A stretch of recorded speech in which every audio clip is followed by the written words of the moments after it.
Hey guys, Retro Reviews here again with another Transformers Cybertron video review. Before I start this video review, I did want to mention that in my collection I do have a rule that I do tend to want to follow when I'm collecting Transformers. And that rule is basically comes down to if the character is featured on film in the TV series that is accompanying it, is one that I want to have in my collection. I don't want to have very many, if any, Transformers that haven't been featured in the main line of media. So either on the TV show or cartoon, or in the case of the Michael Bay movies, the ones that actually featured in the movies. That being said, this one kind of bends that rule a little bit. We're going to take a look at the Deluxe class Buzzsaw figure from Cybertron. Now, Buzzsaw is a remold of the Armada Cyclonus figure, which I do not own at this point. I had when I grew up, but I got rid of him. I kind of want it back because that was a fun one that I had, and having this one is pretty much the same thing. But anyways, with Buzzsaw here, he's he gets by with the whole not showing up in the cartoon thing because he did kind of show up. He was one of the generic vehicles that that don't have a robot mode animated for the series, so he just stayed in vehicle mode the whole time. He was on Velocitron. He was an announcer for the race. The race that Hotshot ended up winning against Override and Megatron to possess the Cyberplanet key for Velocitron. So he was the announcer. And that being said, I do like the way, like, this was one of my favorite Armada Decepticons that I owned at the time, and just very small, fun one to play with.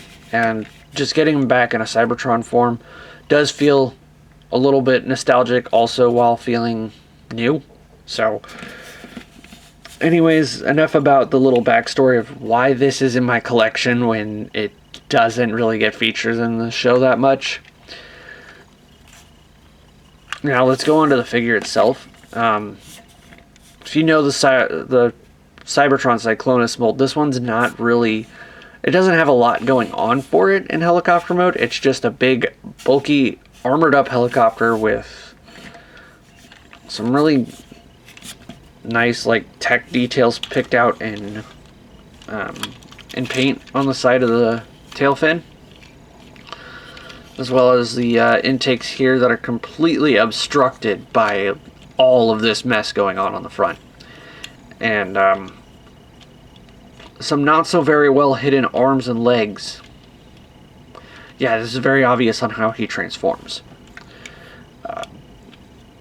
Now for gimmicks, this thing's loaded with gimmicks, and this is one thing that makes or breaks Armada figures, is the gimmicks. Now, the primary gimmick is obviously this little trigger here on the back of the helicopter. So you pull that, and you get the main rotor blade spins, and it grinds the gears very loudly. It doesn't damage it, that's just how it's designed, and yeah, that gear just is so loud. Other gimmicks in this mode, he does retain the cockpit gimmick opening up that Cyclonus had, where if once you open this up, you could stick Crumple Zone in here, Cyclonus's minicon. He just kind of snags in there and then gives an additional gunner's turret onto his cockpit. And also, this machine gun is supposed to move too, when you pull the trigger. However, oops, that little tooth doesn't quite reach the gears inside there to do that. Either that or mine is just straight up missing that gear entirely.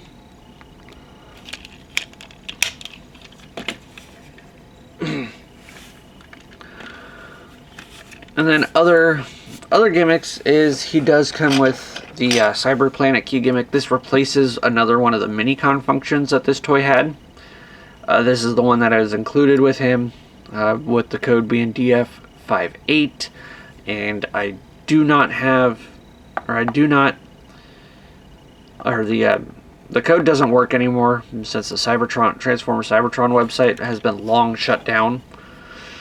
So what happens here is you take one of the Cyber Planet keys, and this huge chunk here replaces the Minicon hardpoint, and then just pressing in the key launches the missiles off of his arm. And the missiles are molded differently. One of them is just a straight missile. This one is molded kind of to resemble a Gatling gun. So I'll just go ahead and snap those back in there.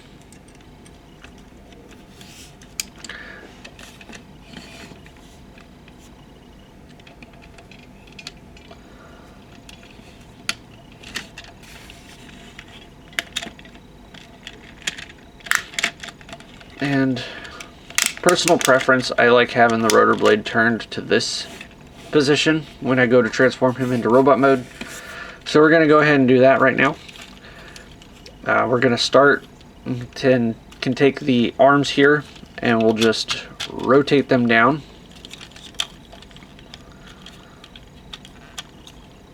Like so. Then we're going to take the legs and fold them down. While also the knees will lock into place, and then we'll fold down the guns to form heel spurs, and then rotate the waist around, and then fold that up to the back. And then the last step, one of the last steps here, is we're going to take the tail section and the cockpit, and we're going to split them in half and then fold them down.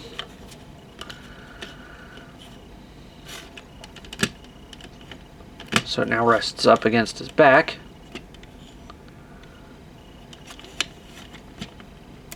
Which is not wanting to do all that well. And then finally, fold up the head. And here we have Buzzsaw in his robot mode. I'm going to move the camera up a little bit so you can get a better look on his face sculpt here.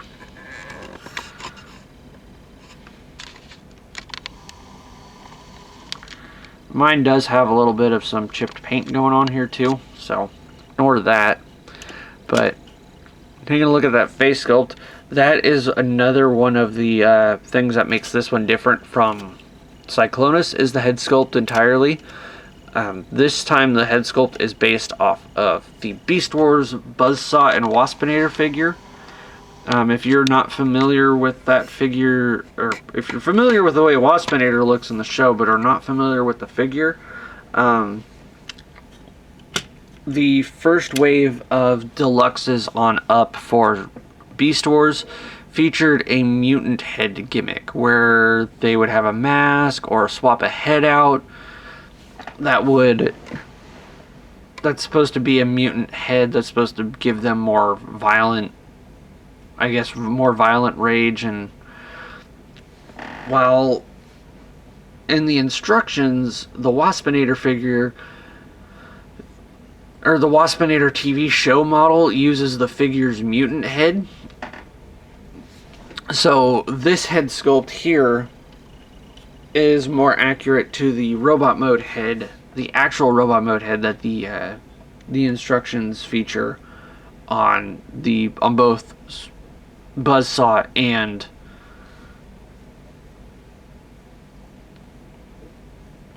Waspinator. So now that we got that out of the way, and I did forget to do size comparisons, but here he is with standing next to a modern Deluxe in vehicle mode, and then side by side with the Siege Optimus. So he is a little bit shorter than Siege Optimus, but he does make up for it with his engineering and his gimmicks, which do actually work pretty well for this figure for its time. I am having a little bit of issue with loose joints, as you can see right here. The whole engine assembly that the helicopter blade is stuck on is not wanting to fully... Does it snap in? Because... Yes, it does. There we go. That's better. So there we go. Now he's standing upright. But also his head, the pin that's on is really loose on mine. I don't know if that's a widespread gimmick or widespread issue. But also the way his collar is, it does kind of, unless you want to hunchback him a little bit. But then also you're supposed to lift these up too, but one of them doesn't want to stay lifted up on mine. It doesn't have enough friction to. So they're just hanging down here now. So other than what we discussed from vehicle mode for detail wise, there isn't that much more going on Buzzsaw in robot mode. We pretty much saw all of this in vehicle mode. Now for gimmicks, he does still retain the missiles firing. He could still do that. That's completely unhindered. And he does have the now on the original Cyclonus figure, these Minicon hardpoints would activate these guns to come up, but now it's just on a soft clip and spring, so you just need to unclip it and then they spring forward. Now he has knee guns.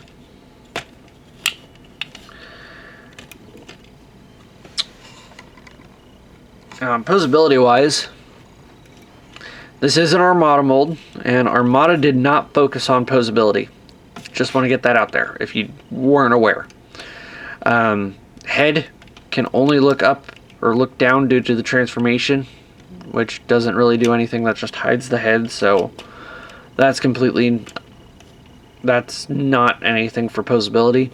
Again, with these, they're meant for transformation because you are supposed to lift them up all the way according to the instructions. But again, doesn't do much for articulation. You can kind of shrug a little bit, or you can leave them flat. The arms can go all the way back and all the way forward at the shoulder, as well as almost a perfect 180-degree bend in the elbow, and that's only just due to transformation. The legs, again, transformation, do have a little bit of a, well, the transformation locks the waist swivel, and the hips, they can kick all the way forward, but that's about as far back as they go because then they start bumping up against the tail fin. And then due to the transformation, you do get 180-degree bend out of the knee, but you do have to you have to detach this, which keeps it connected in, and then nothing in the feet. So articulation is definitely not this figure's strong point. There's not really a lot going on this figure at all, really, aside from just being an Armada repaint remold that is also a Beast Wars homage. So all in all, it's a fun toy. It's alright. Not really the best one to have in the collection, but I like him. I like the Beast Wars homage. Also the reason why I want to get Long Rack. Again, it's another Cybertron remold from an Armada toy, but it's also a Beast Wars homage, and that one's actually a little bit better. And also, I guess he did show up as an Autobot in vehicle mode on Earth at one point. So I guess in the same rule that I covered with Buzzsaw being in my collection, allows for Long Rack to be in there too, and Blur. So I guess I gotta get him too. Although Blur's an alright figure, he's fine. Anyways, this has been Ratchet Reviews. I hope you guys liked this video review, and I will see you guys again with another one. I forgot my final verdict. If you do want to go ahead and pick this guy up, he's not an absolute must for a Cybertron toy line, but if you like the Beast Wars homage and you like the Armada mold and you can't find a Cyclonus for a good price, this is a good alternative. So, that being said, I hope you guys like this video review, and I will see you guys again next time. Bye.